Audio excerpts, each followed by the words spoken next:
Hey guys, it's Anna with Anna Travels back with another video. So this video is a little bit different. It's not really a travel vlog, but I wanted to do some other stuff on the channel, and plus my PC is broken, so I need to edit this on my phone. So I'm recording on my phone. Um, I just wanted to go over some of the tech gear that I carry when I go on my trips. Sometimes I'll take I pretty much take all of this. Maybe I'll switch out the bag. If I'm going on like a day trip, I won't take this bag. I'll just put my camera and my equipment in my purse because my camera is small enough that I can do that. If not, I might just bring my sling bag. It just depends on the situation. But this is the Brevite Camera Bag. Um, I got it last year. I did a review on it. I'll link it. Um, it's pretty awesome, and also it's actually small enough that it actually is considered a personal item, and it can slide under the front seat in the airplane, so I can actually have this bag and then I can have a carry-on. Because when I first reviewed it, I thought I'd actually be able to put more clothes in it, but if you put too much clothes in it, I think it's just like an overnight trip bag. Like anything any longer, it's not enough space. Um, but other than that, I'll go into my cameras. My cameras, I actually use my cell phone, the Samsung Note 9, sometimes. But my main vlogging camera is my Olympus OMD EM5 Mark III. Um, that like helps to have like a little sing-song. So this is the Olympus camera. I've had it for a year, so it's like June is our like 1 year anniversary together. I love this camera. I tried Canon M50. I tried the point and shoot Canon. I forgot the G7X Mark III. I've tried Sony ZV-1. I've tried just other cameras, but this is the one that I love. It's small enough, and it's portable enough, and I can change out the lens when I need to. This lens that's on it is the 12 to 60, and I think I want to get a little bit wider angle for vlogging, but I mean, for a kit lens, well, this is not a kit lens for Olympus. It was a kit lens to my Panasonic G85, and I just kept it because it's still a good lens, but I might update to a wider angle in the future, hopefully soon. It's been something that I've wanted to purchase for a while, but haven't yet. I also use my DJI Osmo Action. This is a little action camera, so it can go underwater, even though I don't swim that much. But it's also really portable, and I love shooting time lapses. If you see time lapses in my videos, it's usually this camera because it's so simple. It's like I just go in the settings, I hit like 2 settings, and boom, I can just record a time lapse. Um, and then it's just portable, so it's cute. I like it, and that's my camera. So good audio makes or breaks some videos. So I actually have an arsenal. When I started getting into YouTube, I actually like bought a lot of different microphones. I have this one. Um, I have the Rode Video Micro. I think like a lot of YouTubers have this little guy. This is with its dead cat. This is what it looks naked. Um, so I use this more often when I'm outside, when I know it's kind of windy. I actually been using the Rode Wireless Go. This is the first edition, a lot more lately, just because it's a lot lower profile. The only thing that sucks about it is that wind muff for this, it doesn't really work. It's kind of sucky. So I have to be careful when I'm outside. I usually switch out to the other one when I'm outside. And then I also got this little guy. And what's great about this is like I think it's called the Ceramonic. Yeah, it's the Ceramonic. I'm not sure what the name is.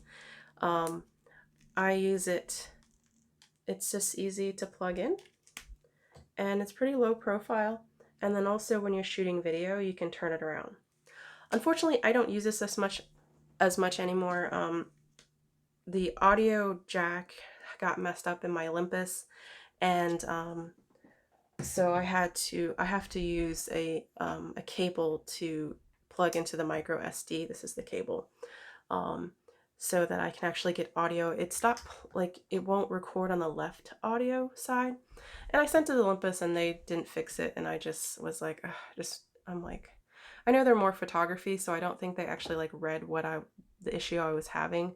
They just cleaned up my camera, did a firmware update, and like said that the audio was working. Well, yeah, it works if you just record straight out of it, but when you use the mic jack, it doesn't record on the left side.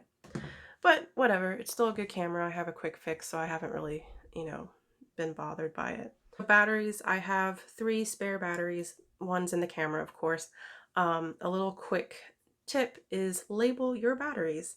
So A was I used up over the weekend, so it needs to be charged. Then B is in my camera currently. And then when I am ready, I can use C. So it's easy, like, since I know this is depleted, I know not to, pick it up and use it again. I can just run to battery C, and it's a quick, easy way to keeping your batteries organized.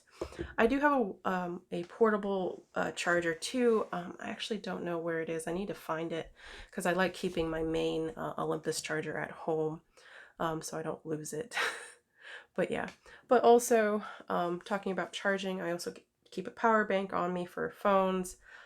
This actually has built-in cables, but it doesn't have the right cable for the camera, but it has a, regular phone, the Galaxy, and then I use this one for my work phone if I bring my work phone with me. On the topic of audio, I actually just recently got, this is the Tetronic noise, it's not noise canceling, I think it's like noise reduction earphones. I just got these. I actually bought the Sennheiser noise canceling earbuds, but when I opened the box, I proceeded to lose the earbuds twice, and I just was like, I can't do this. I need something with wires to keep track of, so I don't lose them. But my husband decided to keep them, and I did test them out, and they're actually really good. I mean, I haven't tested them on a plane, but I gave them to him because he needed a new pair of earbuds anyways. So yeah, like it's, I mean, you've been on a plane and there's like an obnoxious family, or I've had more instances where it's like really obnoxious, a party of adults that just talk too loud, and I just want to enjoy my flight in peace, and need those noise canceling earphones. But the earphones were so big, so that's why I wanted to go to more like earbuds. So yeah, it was $45. I might do a review on them, test them out this weekend on our trip, because we're actually flying this weekend. I have this. This is my SD card holder, and basically it keeps my SD cards in a waterproof case and also keeps them organized. I probably should do the system that, like, for my batteries, I should label them so that I know which ones that I've used. But I generally, like, on most trips, I don't tend to fill up SD cards. Like, if I'm going on like a little bit longer Disney or longer vacation, yes, I do use more than one SD card. But generally I don't really use that many SD cards in one trip.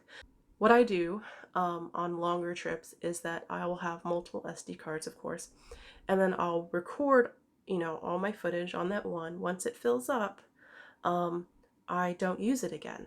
And I go back to like my hotel and I'll upload all of the day's footage. I always label them by the date, the trip, and then I have separate folders for each day. So every night I actually upload all the files on my like Lucille or any other like hard drive. I've used other ones in the past. And then once the SD card is completely full, I don't use it anymore. I put it back in the case, and then that way, if anything happens to my SD, not SD, my external hard drive, I at least have the SD card, and vice versa. So it creates that redundancy. And I recently got a NAS, a network attached storage, and this is something that I learned last year. I never knew what it was before. And it actually does have a way that I can log into it from my laptop and I can upload files. And I actually tested out when I was in West Virginia over the weekend, and it worked perfectly. So that also helps with having your files in 3 places, and just in case something goes wrong with technology, because tech can fail. So yeah, that's because I've seen so many YouTube videos I mean, not tons, but I've seen those YouTube videos. I lost all my footage, you know. And even though like I'm not a full-time travel YouTuber, it's still devastating to lose files. Like I thought that one of my SD cards one of my hard drives, um, failed. It really was just the cord was bad, and it had all of my wedding photos and our videos, and so I was like, oh my god. But luckily it was just the cord that was bad, and but now all of my wedding files are on the SD the hard drive, and they're all on my NAS for extra protection. So tripods, generally I don't use tripods when I'm traveling. I always kind of keep the DJI on a tripod, um, because actually I usually use the one that I'm using now, so that when I'm doing time lapses, gets a little bit more height for the DJI, um, and so I can do time lapses from the deck or the balcony or wherever we are. But I generally don't use tripods when I'm using my Olympus, and I don't use gimbals. You know, I think you can kind of tell that I don't use gimbals because sometimes my footage is a little rocky, and like the Olympus is still like, you're not a good videographer. But I don't really generally use tripods. I just hand vlog. I found that it was much easier and less to deal with. I usually just take one of my tripods, and that's it. I never really had any use to bring any, like, what is it, the Joby Gorilla Pod or anything else crazy. So my laptop, I actually don't use my laptop on trips. My current laptop is not suitable for video editing. I actually tried, and it like because my PC died, the motherboard went a little haywire, and so I always edit at home. I do want to upgrade to a video editing laptop in the future, especially if we're going to go travel to, like, if we're spending 3 weeks in Japan. I definitely want to be able to edit vlogs on the way. Usually I just use, if I bring my laptop, I just use it to transfer files from the SD card to the external hard drive, and that's about it. But I mean, if you know of like a really good, like, and not too expensive, like, video editing, especially if you can handle 4K. I don't use, like, 4K has been like kind of a hot topic. Some YouTubers like swear by it, some don't really care. I'm kind of in the middle, like, I try and shoot in 4K, but it's not that important to me. Um, so I don't know. Usually the bigger trips I do shoot in 4K. But it would be nice to have a 4K editing laptop in the future. So let me know if you have any suggestions on that. But yeah, that's like just like my basic tech gear. You know, not too crazy. I don't use like tons of stuff and have tons of equipment. I found that simpler is better. Just because, like, you know, like especially like our big trips, you know, like having so much gear, it gets annoying, it gets in the way, it's more weight. And then like, and for our Norway trip, like it was so much, the book bag was so heavy on my shoulders, and it just got annoying. But let me know what are some important tech options in your bag. I'm always interested in hear what other people use in their camera gear, or their tech items. So yeah, so like and subscribe, join me for future videos, and I'll see you guys next time.